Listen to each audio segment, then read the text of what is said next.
नमस्कार दोस्तों, स्वागत है आप सभी का आज के सेशन में। दोस्तों आप जानते हैं इंपॉर्टेंट टॉपिक सीरीज चल रही है आपके लिए। इन इंपॉर्टेंट टॉपिक सीरीज में हम डिस्कस कर रहे हैं उन इंपॉर्टेंट टॉपिक्स को जिनसे रिलेटेड आपके बीएफएम 2025 जून में जो क्वेश्चंस पूछे गए हैं वो डिस्कस कर रहा हूं। ठीक है, देन अगेन 2024 में भी जो एग्जाम्स हुए हैं तो इन टॉपिक से काफी क्वेश्चंस पूछे गए हैं। दैट्स वाई इन टॉपिक्स को आपके साथ डिटेल में डिस्कस किया जा रहा है। इसके पहले भी मैं नंबर ऑफ टॉपिक्स आपको करा चुका हूं, जाकर के उनको जरूर देखिएगा। और अगेन डेली 8:30 PM यूट्यूब पर JAIAB CAIAB वाला पर आपको एक क्लास मिल जाती है, तो आप जाकर के जरूर देखा करिए। और वीडियो सेक्शन में जब आप स्क्रॉल करेंगे तो मेरे नंबर ऑफ टॉपिक्स आपको वहां पर मिल जाएंगे। तो अगर एक टॉपिक आप देख रहे हैं तो उससे रिलेटेड उसके पीछे के टॉपिक और उसके आगे के टॉपिक जरूर देखिए। उम्मीद करता हूं आपके लिए फायदेमंद होंगे और आपके जो भी सजेशन हो आप कमेंट बॉक्स में हमें बता सकते हैं। तो चलिए स्टार्ट करते हैं। आज के इस सेशन में बेसिकली हम बात करेंगे type of risk in banking business. Basically module B का ये टॉपिक है, मॉड्यूल बी, जिसमें आप पढ़ते हैं risk management. A to Z related to risk वो डिस्कस किया जाता है। तो यहां पर भी मैं सीरीज से चल रहा हूं। तो आज type of risk in banking business के बारे में डिस्कशन कर रहे हैं। इसके पहले के टॉपिक में हमने रिस्क आइडेंटिफिकेशन की बात करी थी कि बैंकिंग बिजनेस में किस तरीके से रिस्क को आइडेंटिफाई किया जाता है। तो चलिए स्टार्ट करते हैं आज का सेशन बिना किसी टाइम वेस्ट के। Type of risk in banking business. तो बेसिकली कितने प्रकार के रिस्क होते हैं वो समझ लीजिएगा पहले। तो major risk in banking business और बैंकिंग रिस्क ये होते हैं सारे के सारे। एक होता है लिक्विडिटी रिस्क, फिर interest rate risk, market risk, default और क्रेडिट रिस्क, ऑपरेशनल रिस्क। ये मेजर रिस्क हैं। इन कैटेगरीज के अंतर्गत नंबर ऑफ रिस्क और अटैच्ड होते हैं। ये मेजर रिस्क हैं, लेकिन इसके अंतर्गत नंबर ऑफ रिस्क अटैच्ड होते हैं, उन पर डिस्कशन करेंगे। सबसे पहले लिक्विडिटी रिस्क। देखो, लिक्विडिटी का मतलब होता है तरलता। तरलता से क्या तात्पर्य है? तरलता मतलब आपके पास हमेशा इतना पैसा होना चाहिए कि जब आपसे आपका कोई कस्टमर जो आपका डिपॉजिटर है वो पैसा मांगने आए तो आपको उसको वेट ना कराना पड़े। ये ना कहना पड़े कि भैया आपका पैसा मिल जाएगा लेकिन 1 घंटे इंतजार करो। इससे उसका ट्रस्ट क्या होगा? खराब होगा कि यार मैंने बैंक में पैसा जमा इसलिए नहीं किया था कि मुझे 1 घंटा इंतजार करना पड़े। क्योंकि अगेन बैंकिंग की डेफिनेशन में ही लिखा है कि जब भी कस्टमर डिमांड करेगा आपको उस पैसे को उसको वापस करना है। तो अगर ऐसा आप करेंगे तो आपकी रेपुटेशन पर बहुत बड़ा फर्क पड़ेगा। तो अगेन यानी कि आपके पास पैसा तो है लेकिन लिक्विडिटी की कमी है। समझ गए मेरे पास? जैसे ऐसे बात समझ लीजिएगा, बैंक में तो बहुत पैसा है मेरे पास, लेकिन एक दुकान पर मैंने चाय पिया जो सिर्फ कैश से शिफ्ट करता था, जब मैंने पर्स देखी अपनी तो मेरे पास 10 रुपए का भी चेंज नहीं था। तो ये क्या है? ये क्राइसिस है एक तरीके से। एटलीस्ट इतना ऑप्टिमम कैश बैलेंस आपके पास हमेशा होना चाहिए जिससे आप इस तरीके के खर्चों से निपट सको। वहां पर आप बताओ कि आपके अकाउंट में लाखों रुपए हैं, लेकिन उस पर कोई यकीन नहीं करेगा। वो कहेगा 10 रुपए तुम्हारे पास खुले तो है नहीं। ठीक है, तो आप लंबी लंबी बातें कर रहे हो। तो समझिएगा, तो लिक्विडिटी का ना तो कम होना गलत है, मतलब ना तो कम होना सही बात है और ना तो ज्यादा होना।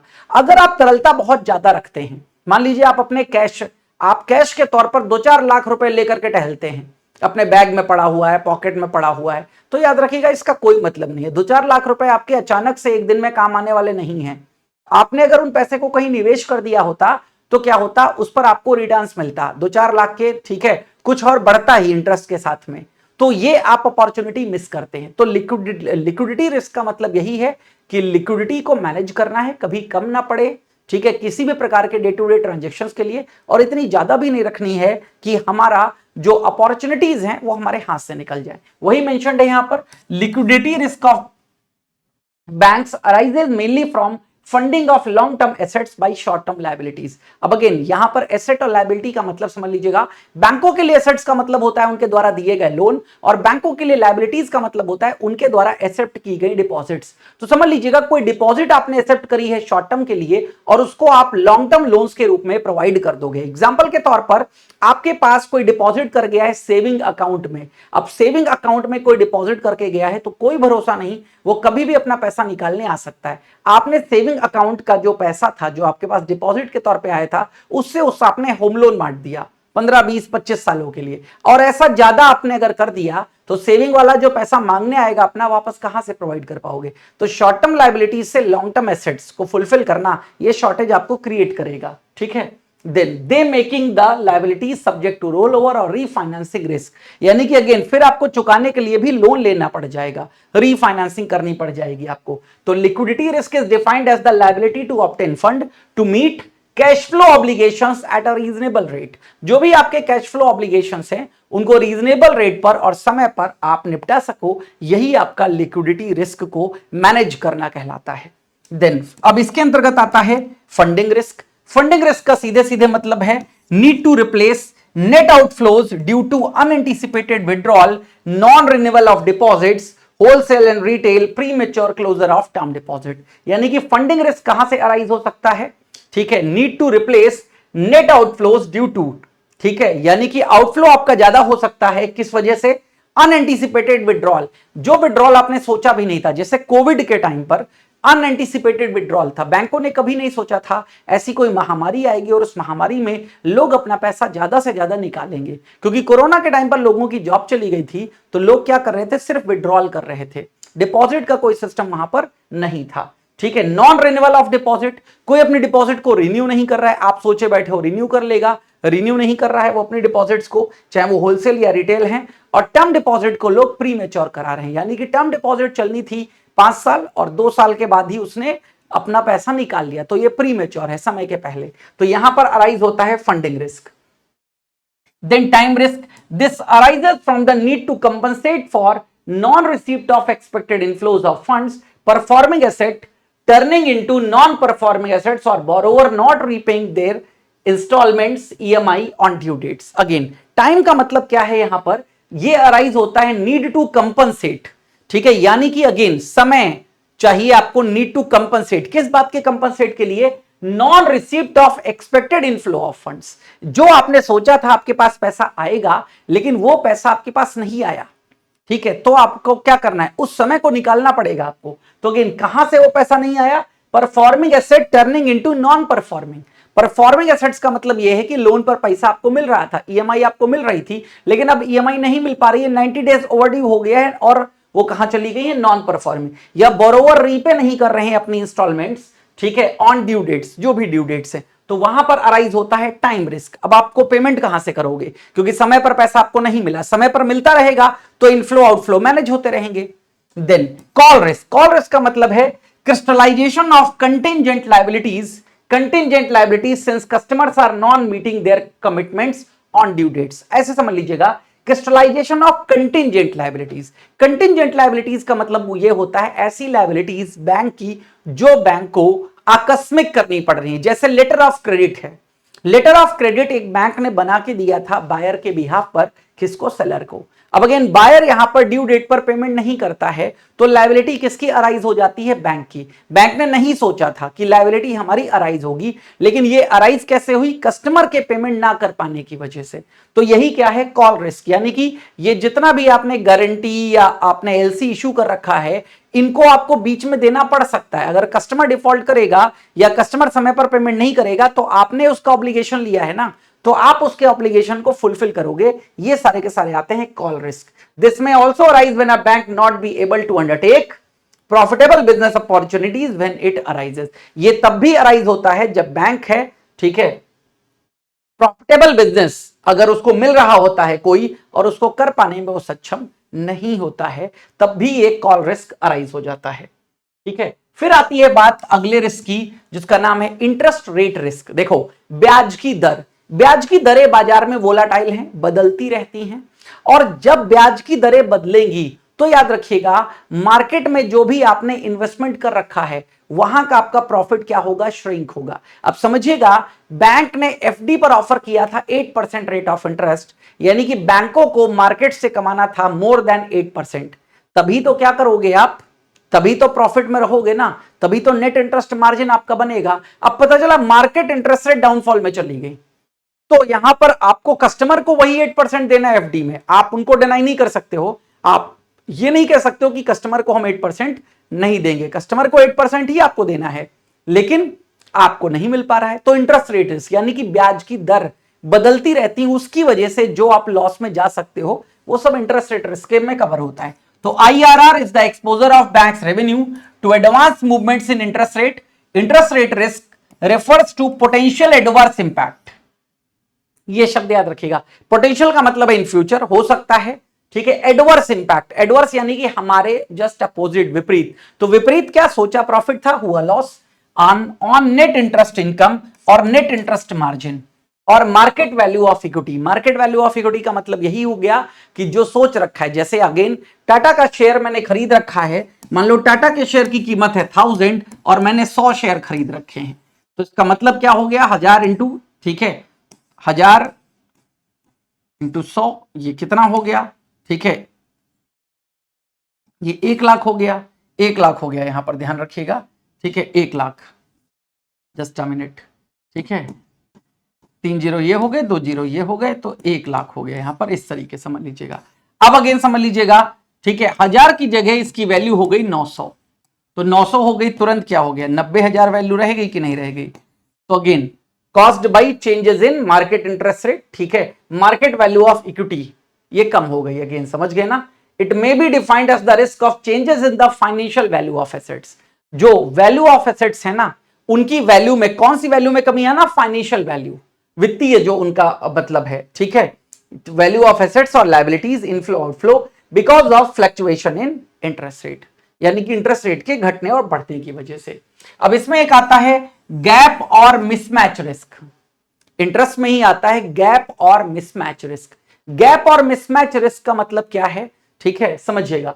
A gap of mismatch risk arises from holding assets and liabilities end of balance sheet items with different principal amounts, maturity dates और repricing date। समझिएगा, हमने अगेन कुछ वादा किया है, कस्टमर को हमने कहा है हम 8% रेट ऑफ इंटरेस्ट आपको देंगे, ठीक है, 4 सालों के लिए, हमको उससे ज्यादा कमाना पड़ेगा। अब अगेन गैप या मिसमैच का मतलब क्या है, हमको कम मिला, हमने आपको ज्यादा दिया, तो गैप अराइज हो गया, हमने कुछ और सोचा था, लेकिन यहां पर अब गैप आ गया, क्योंकि अगेन इंटरेस्ट रेट की वजह से वो गैप अराइज हो गया, कम हो गया, तो ये गैप रिस्क है बेसिकली, समझ लीजिएगा बहुत अच्छे से। गैप का मतलब अगेन अलग अलग डिफरेंट डेट्स पर जब मैच्योरिटीज होती हैं, यानी कि देना आपको पैसे पहले है, मिलना आपको पैसे बाद में है, तो एक गैपिंग आ जाएगी, और गैपिंग की वजह से, ठीक है, इंटरेस्ट रेट में बदलाव आएगा। हर दिन इंटरेस्ट रेट बदलती है, तो गैपिंग अगर होगी तो इंटरेस्ट रेट में बदलाव आएगा, यही गैप रिस्क है पूरा का पूरा। देन इंटरेस्ट रेट रिस्क में एक आता है बेसिस रिस्क। बेसिस रिस्क का मतलब क्या होता है, interest rate of different assets, अलग अलग एसेट्स का जो इंटरेस्ट रेट है, ठीक है, लायबिलिटीज या ऑफ बैलेंस शीट आइटम्स हैं। ऑफ बैलेंस शीट आइटम्स बता चुका हूं, लेटर ऑफ क्रेडिट या बैंक गारंटी, ये सब ऑफ बैलेंस शीट आइटम्स होते हैं। मे change in different magnitude in term that basis risk. Basis risk में क्या आता है, जब डिफरेंट एसेट्स होती हैं, ठीक है, उनके इंटरेस्ट रेट में किसी भी प्रकार का कोई परिवर्तन आता है।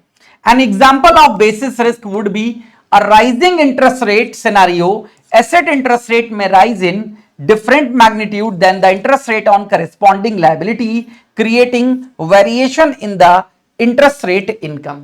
इसका मतलब क्या है कि बेसिस रिस्क, नाम ही बेसिस बताया, यानी कि एक बेसिस पॉइंट, एक बेसिस पॉइंट, देखो बेसिस पॉइंट का मतलब क्या है यहां पर, ठीक है, जैसे 100 बेसिस पॉइंट बराबर, याद रखिएगा, 100 बेसिस पॉइंट बराबर होता है 1%। आप देखते हो मॉनेटरी पॉलिसी वगैरह में सरकार क्या चेंज करती है, यानी कि आरबीआई बेसिस पॉइंट वैल्यू को बदल देती है। अब बेसिस पॉइंट वैल्यू जैसे ही मान लो 25 बेसिस पॉइंट से रेपो रेट को बदल दिया गया, रेपो रेट को कम कर दिया गया, तो क्या हुआ, अब इसका क्या इंपैक्ट आगे पड़ेगा, तो वही बात यहां पर बताया जा रहा है। तो बेसिस रिस्क भी इसका एक एग्जांपल होता है, इंटरेस्ट रेट रिस्क का भी, ठीक है। अब इंटरेस्ट रेट रिस्क में एक और आता है यील्ड कर्व रिस्क। यील्ड का मतलब है आय, यील्ड का मतलब होता है जो रिटर्न्स होते हैं उनको यील्ड बोलते हैं, बॉन्ड के संदर्भ में यील्ड शब्द का इस्तेमाल होता है। In case the banks are two different instruments maturing at different time horizon, यानी कि बैंक के पास दो ऐसे एसेट इंस्ट्रूमेंट्स हैं जो मैच्योर हो रहे हैं अलग अलग टाइम होराइजन पर, ठीक है, अलग अलग समय पर। For pricing their assets and liabilities any non parallel movement, ठीक है, movements in yield curve would affect the NII यानी कि नेट इंटरेस्ट इनकम। अब अगेन अलग अलग टाइम होराइजन पर हैं तो पैरेलल की बात कर रहे हैं, ठीक है, अलग अलग टाइम होराइजन पर हैं पैरेलल, ठीक है, तो इनमें कोई भी अगर दिक्कत आती है नॉन पैरेलल, ठीक है, अगेन तो टाइम होराइजन अलग अलग है, यहां पर ध्यान रखिएगा। जैसे इंडिया और अमेरिका की बात कर लीजिए तो टाइम होराइजन अलग अलग हो गया, ठीक है, लेकिन पैरेलल चल रहे हैं, जो समय यहां है वो वहां है। अगर कोई नॉन पैरेलल मूवमेंट्स होता है तो यील्ड कर्व जो है, ठीक है, उसका इफेक्ट कहां पर पड़ेगा, नेट इंटरेस्ट इनकम पर पड़ेगा, यानी कि यील्ड क्या हो जाएगी, कम हो सकती है। इंटरेस्ट, ठीक है, अगेन बॉन्ड वगैरह की बात करें, बॉन्ड में जब इंटरेस्ट रेट जो है, इंटरेस्ट रेट बढ़ता है तो बॉन्ड का जो प्राइस है वो कम हो जाता है, और बॉन्ड का प्राइस कम हो जाता है तो उससे मिलने वाला जो रिटर्न है वो क्या हो जाता है, कम हो जाता है interest. Then reinvestment risk, reinvestment का मतलब है दोबारा से निवेश करना, तो uncertainty with regard to interest rate at which the future cash flow could be reinvested is called reinvestment risk, यानी कि अनिश्चितता है उस ब्याज दर पर, ठीक है, विच the future cash flows could be री इन्वेस्टेड, जो हमारे भविष्य के कैश फ्लो हैं उनको री इन्वेस्ट किया जाएगा, उसी में री इन्वेस्टमेंट रिस्क है। एनी मिसमैचेस इन कैश फ्लोज, अगर किसी भी प्रकार के कैश फ्लो हैं, क्योंकि कैश फ्लो आता जा रहा है वो हम री इन्वेस्ट कर रहे हैं, अगर कैश फ्लो नहीं आएगा तो री इन्वेस्टमेंट हम उसको नहीं कर पाएंगे, और री इन्वेस्टमेंट नहीं कर पाएंगे तो याद रखिएगा रिस्क अराइज हो जाएगा, क्योंकि समय के साथ ब्याज दर बताया बदलती है यहां पर। फिर आती है बात net interest position risk. Net interest position risk का मतलब है where banks have more earning assets than paying liabilities, यानी कि बैंकों के पास लायबिलिटी पे करने के लिए कम है, एसेट्स पे अर्न करने के लिए ज्यादा है, तो पोजीशन की बात यहां पर हो रही है। नेट इंटरेस्ट पोजीशन यहां पर बेटर है बैंकों की। तो interest rate risk arises when the market interest rate adjusted downward, अगर मार्केट इंटरेस्ट रेट जो है डाउनवर्ड्स की तरफ जाती है, such banks will experience a reduction in NII net interest rate as the market interest rate decline and increases when interest rate rises. समझ गए मेरी बात की नहीं? इसका मतलब है जो नेट इंटरेस्ट की इनकम है, ठीक है, क्यों, क्योंकि मार्केट रेट जो मार्केट इंटरेस्ट रेट है वो डिक्लाइन हो रही है, और इंक्रीज कब होगी एनआईआई, जब इंटरेस्ट रेट क्या होंगे, बढ़ेंगे यहां पर। Its impact on the earnings of the bank or its impact on the economic value of the bank assets, liabilities and OBS position। ये कहने का मतलब क्या है, समझ लीजिएगा। देखो नेट इंटरेस्ट का मतलब क्या है, जब हम डिपॉजिट्स और लायबिलिटी दोनों की बात करते हैं, जो कस्टमर से पैसा आपको मिला है by the way of deposits, उस पर भी ब्याज आपको देना है, जो कस्टमर को आपने लोन दिया है उससे ब्याज आपको मिलना है, दोनों के बीच का मार्जिन ही क्या कहलाता है, नेट इंटरेस्ट मार्जिन कहलाता है। समझ लीजिएगा। अब यहां पर सिनेरियो क्या बताया गया है, when banks have more earning assets, जब बैंकों के पास अर्निंग एसेट्स ज्यादा हैं पेइंग लायबिलिटीज के कंपैरिजन में, और इंटरेस्ट रेट डाउनफॉल में जाता है, तो क्या हो जाएगा, अर्निंग एसेट्स आपकी डाउनफॉल में चली जाएंगी, वो तभी बढ़ेंगी आगे जब क्या होगा, सिनेरियो बदलेगा। तो ये रिस्क कहलाता है नेट इंटरेस्ट पोजीशन रिस्क। हाँ, अब आगे बात आती है market risk.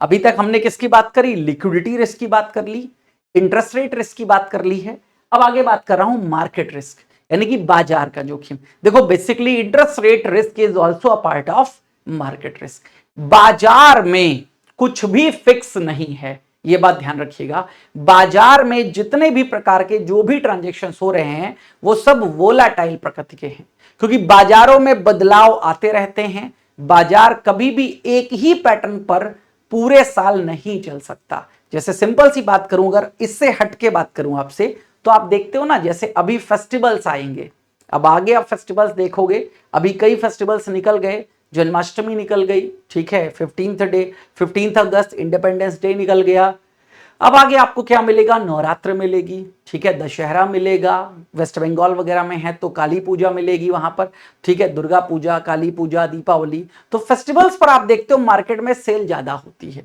In comparison to जब फेस्टिवल्स नहीं होते हैं, तो मार्केट कभी भी एक जैसा बिहेव नहीं करता है। तो मार्केट रिस्क का मतलब है risk of adverse deviation of the mark to market value of the trading portfolio.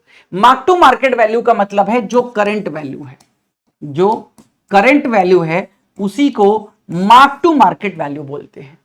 इससे ट्रेडिंग पोर्टफोलियो में क्या आएगी, दिक्कत आएगी। ड्यू टू मार्केट मूवमेंट्स के कारण during the period of holding, समय के साथ में, the result from adverse movements of the market prices of interest rate instruments, equities, commodities and currencies, market risk is also referred to as price risk.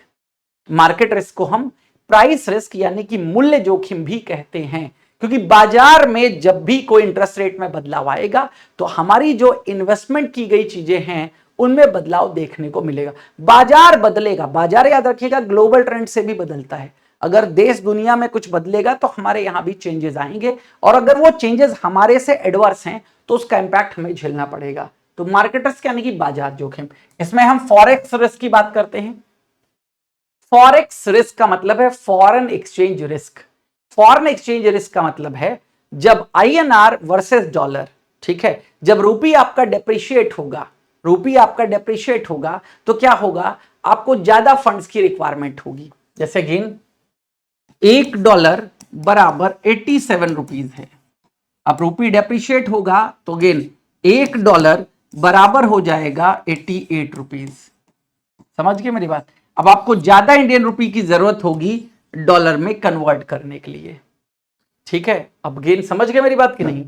तो gain अगर आपको dollar purchase करना पड़ेगा तो पहले सस्ते में परचेज कर रहे थे, अब महंगे में परचेज करना पड़ेगा। तो ये सब किस में आता है, फॉरेक्स रिस्क के अंतर्गत आता है, ठीक है। तो गेन बैंक में suffer loss as a result of adverse exchange rate movement, बस अपने से अपोजिट वाला। फिर आता है मार्केट लिक्विडिटी रिस्क। देखो लिक्विडिटी रिस्क और मार्केट लिक्विडिटी रिस्क दोनों में अंतर है।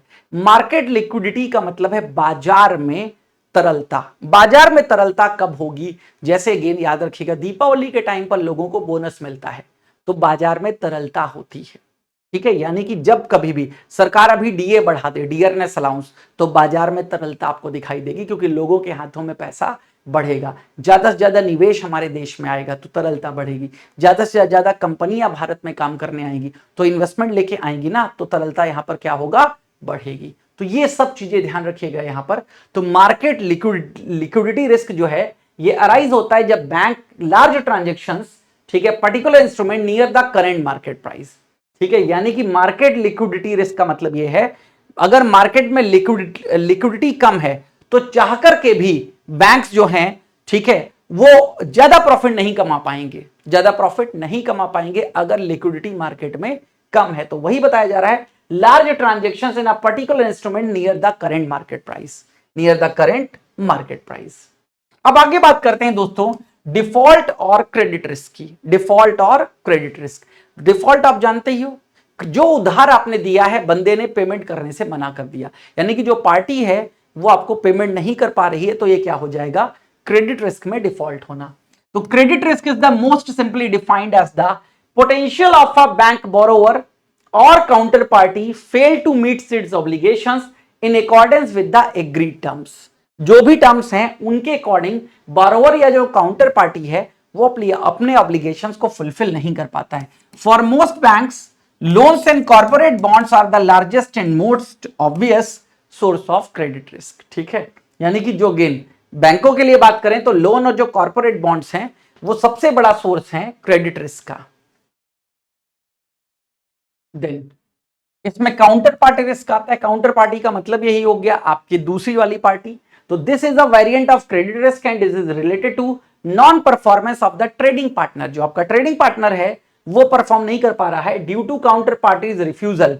काउंटर पार्टी ने रिफ्यूज कर दिया कोई ट्रांजेक्शन को करने से, या फिर उसकी इनएबिलिटी है टू परफॉर्म नॉर्मली, ठीक है, परफॉर्म यानी कि इनएबिलिटी, अयोग्यता है। अब ऐसी सिचुएशंस हैपन होंगी, ठीक है, तो क्या होगा, ये अनसिक्योर्ड कहलाएंगी। तो again normally such defaults happen in call money borrowing.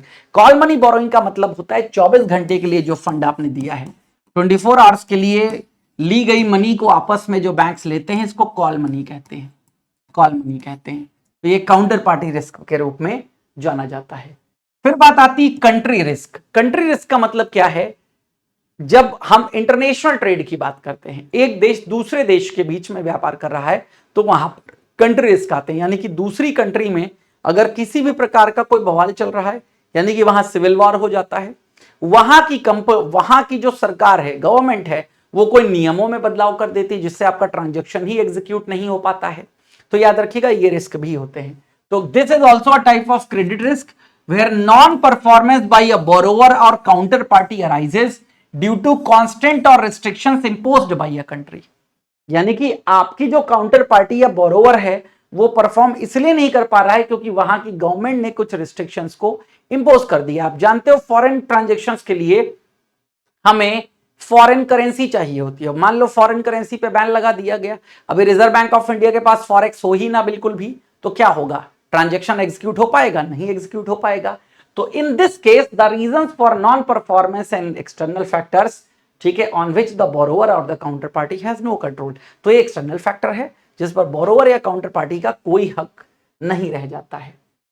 फिर आती है बात ऑपरेशनल रिस्क। ऑपरेशनल रिस्क, ये रिस्क इंटरनल रिस्क भी कहलाते हैं और ये अराइजेज होते हैं एक बैंक के अंतर्गत जो पीपल प्रोसेस सिस्टम है इनके द्वारा, यानी कि बैंक के लोग, बैंक के एम्प्लॉय, इनके कारण कोई फ्रॉड वगैरह करता है तो सिस्टम में आपके दिक्कत है, आपका सिस्टम ही ऐसा इस तरीके से डिजाइन नहीं किया गया है जो अच्छे से काम कर सके।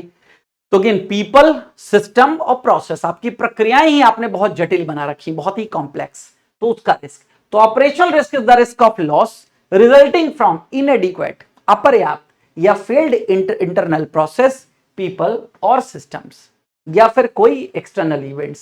Strategic risk and reputation risk, दो in nature of operational risk. Strategic risk, रणनीतिक रिस्क जो होता है, रणनीतिक जोखिम, और रेपुटेशन रिस्क, ये भी इनका नेचर कैसा है? ऑपरेशनल रिस्क का ही नेचर है, लेकिन ये डेफिनेशन ऑफ ऑपरेशनल रिस्क में कवर नहीं होते हैं, ठीक है, बाय द बीसीबीएस, यानी कि basal committee on banking supervision. तो याद रखिएगा स्ट्रेटेजिक रिस्क, ठीक है, और रेपुटेशनल रिस्क, इनको अलग से डिफाइन कर दूंगा।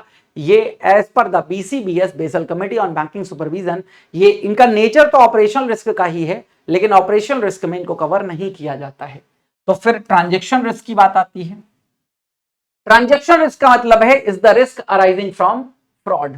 बात हो गई ना पीपल की। तो again both internal and external failed business process and the inability to maintain business continuity and managing information, उसकी वजह से रिस्क अराइज होता है जिसको बोलते हैं ट्रांजैक्शन रिस्क।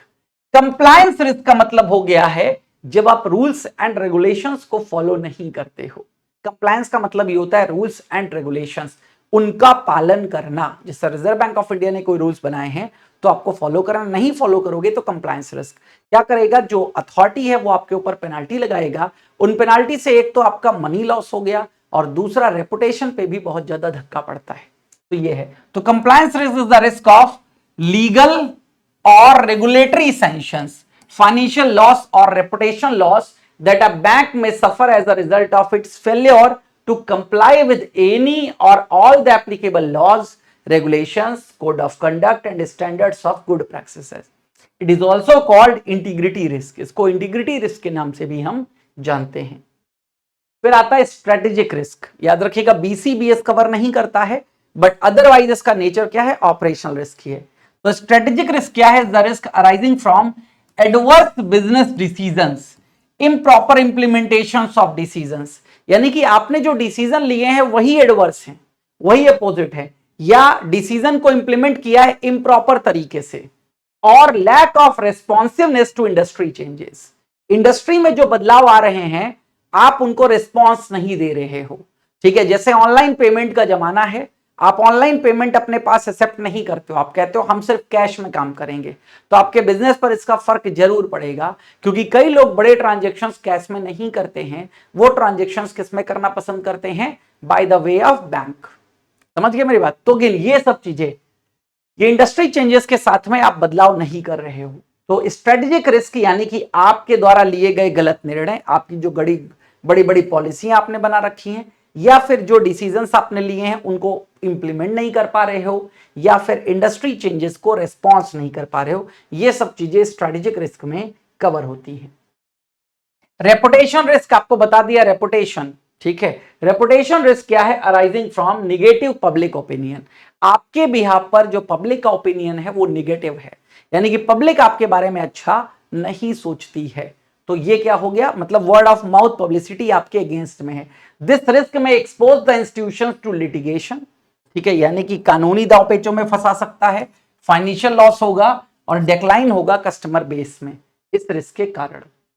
फिर बात आती है मॉडल रिस्क। यहां मॉडल रिस्क का मतलब क्या है, रिस्क को एसेस करने के लिए एक बैंक ने नंबर ऑफ मॉडल्स अपनाए होते हैं, साइंटिफिक मॉडल्स की बात हो रही है, जैसे value at risk VR model है, उसके थ्रू रिस्क को आइडेंटिफाई किया जाता है। अब आपके मॉडल्स जो हैं, जो आपने बना रखे हैं, वो मॉडल सही से काम नहीं कर रहे हैं, क्योंकि हर एक मॉडल को समय समय पर चेक करते रहना होता है, क्योंकि वो सब साइंटिफिक तरीका है रिस्क को आइडेंटिफाई करने का। तो मॉडल अगर आपने अच्छे से नहीं बनाया है या अच्छे तरीके से उसका असेसमेंट नहीं किया है, तो वो भी आपको गलत इंफॉर्मेशन दे सकते हैं और उनसे आपको लॉस हो सकता है।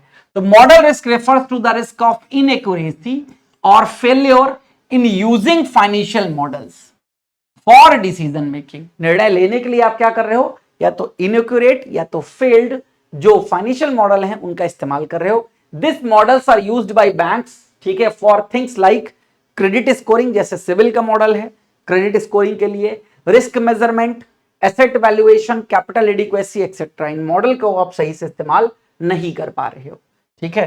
तो कॉमन मॉडल्स कौन कौन से हैं, जैसे common areas, credit risk model, value at risk model, pricing of derivatives, ठीक है, stress testing, capital forecasting models. ये मॉडल्स हैं, इनको सही से आप क्या नहीं कर पा रहे हो, आइडेंटिफाई नहीं कर पा रहे हो, ठीक है, या तो ये सही काम नहीं कर रहे हैं, सही इंफॉर्मेशन नहीं दे पा रहे।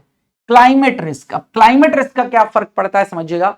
क्लाइमेट का मतलब है मौसम, मौसम आपके अगेंस्ट है। तो climate related risk refers to the potential risk that may arise from climate change और from efforts to mitigate climate change, their related impact and the economic and financial consequences.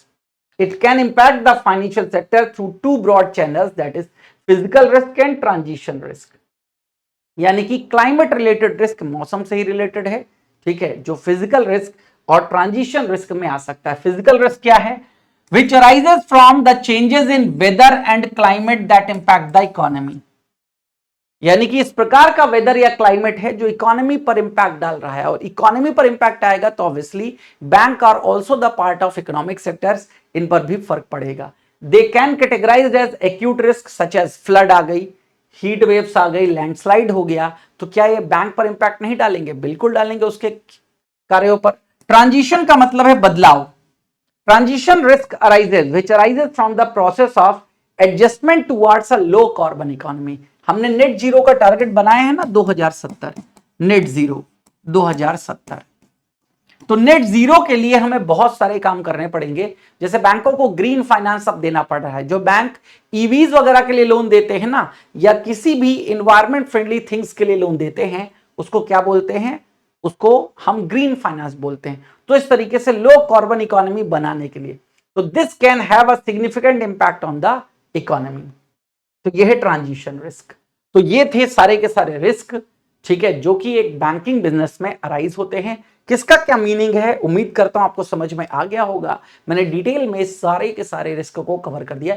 In risk से number of questions आपके exam में बन चुके हैं, तो please कहीं पर अगर किसी रिस्क में कोई डाउट लगा हो, आपको कोई अच्छे से समझ में ना आया हो, तो कमेंट सेक्शन में आप मेंशन कर दीजिएगा, मैं आपको क्लियर कर दूंगा, ठीक है। तो अगेन आप लोगों के लिए इंफॉर्मेशन, CA-IIB महापैक ज्वाइन कर लीजिए आप सभी लोग, ठीक है, जहां पर CA-IIB से रिलेटेड सारे सब्जेक्ट्स कवर होते हैं। ABM, BFM, ABFM, BRBL, ये तो चारों क्या हो गए मैंडेटरी, और इलेक्टिव पेपर्स भी यहां पर कवर होते हैं, चाहे वो रूरल बैंकिंग हो, HRM हो, रिस्क मैनेजमेंट हो, सेंट्रल बैंकिंग या IT एंड डिजिटल बैंकिंग।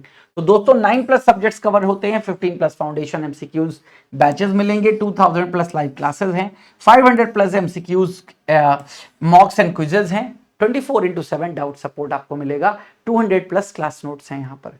1 साल के लिए इसका प्राइस रखा गया है दोस्तों 4999, ठीक है, और 2 साल के लिए इसका प्राइस रखा गया है 6999, और 6 मंथ के लिए इसका प्राइस रखा गया है 3999, ठीक है। तो आप ज्वाइन कर सकते हैं, बहुत ही इंपॉर्टेंट है, 2 साल तक आराम से कवर करते रहिए, एक बार में ही कवर कर लेते हैं, बहुत अच्छी बात है।